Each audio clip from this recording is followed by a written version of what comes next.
కుటుంబ ప్రభుత్వం తెలుగుదేశం నాయకుడు సివేరి దొండదోరు విజయనగరం ఆర్టీసీ రీజనల్ చైర్మన్గా నియమించడం పట్ల అభిమానులు తెలుగు తమ్ముళ్ళు సంబరాలు చేసుకున్నారు. ఈ సందర్భంగా దొండదోర మాట్లాడుతూ ముఖ్యమంత్రి చంద్రబాబు నాయుడు మరియు డిప్యూటీ సీఎం పవన్ కళ్యాణ్ తనపై నమ్మకంతో ఈ చైర్మన్ పదవి ఇవ్వడం పట్ల వారికి హృదయపూర్వక ధన్యవాదాలు తెలిపారు. అలాగే బస్సు సౌకర్యం లేని మారుమూల ప్రాంతాలకు బస్సు సౌకర్యం కల్పించడంలో ప్రయాణికులకు సురక్షితమైన మెరుగైన ప్రయాణాన్ని అందించడానికి తన వంతు కృషి చేస్తానని ఆయన చెప్పారు. నా మీద ఎంతో నమ్మకంతో శ్రీ నారా చంద్రబాబు నాయుడు గారు, ప్రియతమ ముఖ్యమంత్రి వర్యులు మరియు డిప్యూటీ ముఖ్యమంత్రి శ్రీ పవన్ కళ్యాణ్ గారు నన్ను విజయనగరం రీజనల్ ఏపీఎస్ ఆర్టీసీ చైర్మన్గా నియామకం చేసినందుకు మా నాయకులకు, ముఖ్యమంత్రికి, డిప్యూటీ సీఎం గారికి ధన్యవాదాలు తెలియజేస్తూ, నన్ను ఏ నమ్మకంతో ఈ పదవి ఇచ్చారో ఆ నమ్మకాన్ని ఖచ్చితంగా నేను నిలబెట్టుకుంటాను. రాబోయే రోజుల్లో ప్రయాణికులకు సురక్షితమైనటువంటి ప్రయాణము, క్షేమకరమైనటువంటి ప్రయాణము జరిగించడానికి, మెరుగైనటువంటి సేవలు అందించడానికి నా వంతు కృషి చేస్తాను. అలాగే ఇప్పటికీ మారుమూల ప్రాంతాల్లో బస్సు సౌకర్యం లేక అనేక మంది ప్రజలు ఇబ్బంది పడుతున్నటువంటి పరిస్థితి మనం చూస్తూ ఉన్నాము.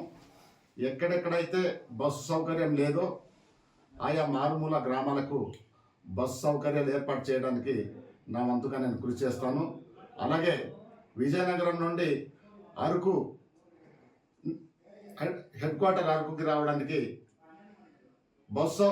డైరెక్ట్ బస్సు లేక ఇక్కడ నుండి ప్రయాణికులు, వ్యాపారస్తులు, ఉద్యోగస్తులు అందరూ చాలా ఇప్పటివరకు ఇబ్బంది పడుతున్నారు. డైరెక్ట్ బస్సు లేకపోవడం వలన చాలామంది ప్రయాణికులు బస్సు మారి బస్సు ఎక్కి విజయనగరం చేరుకున్నటువంటి పరిస్థితి ఏర్పడుతూ ఉంది.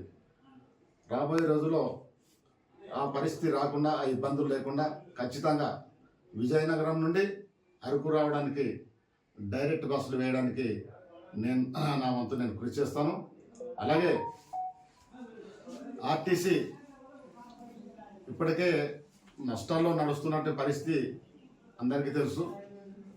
దాన్ని ఏ రకంగా ఈ నష్టాల నుండి బయటికి రావాలి, ఏపీఎస్ ఆర్టీసీని అభివృద్ధి ప్రగతి పథంలో ఎట్లా నడిపించాలి, ఇది ఎట్లా బలోపేతం చేయాలనే విషయము త్వరలోనే మేము ముఖ్యమంత్రి వారి దృష్టికి తీసుకెళ్ళి ముఖ్యమంత్రి గారితో చర్చించి ఆర్టీసీని బలోపేతం చేయడానికి నా వంతు కృషి చేస్తానని ఈ సందర్భంగా తెలియజేస్తూ, ఏదేమైనా ఏ నమ్మకంతో అయితే నా మీద పెట్టి ఈ పదవి ఇచ్చారో ఆ నమ్మకాన్ని నేను నిలబెట్టుకుంటూ, ప్రజలకు నిత్యం అందుబాటులో ఉంటూ, ప్రజలకు ఎటువంటి అసౌకర్యం కలగకుండా మంచి సర్వీస్ అందించడానికి నా వంతు కృషి చేస్తానని ఈ సందర్భంగా తెలియజేస్తూ, మరొకసారి మా ముఖ్యమంత్రి వర్యులకి, డిప్యూటీ ముఖ్యమంత్రి వర్యులకి ధన్యవాదాలు తెలియజేస్తూ నేను సెలవు తీసుకుంటున్నాను. Thank you.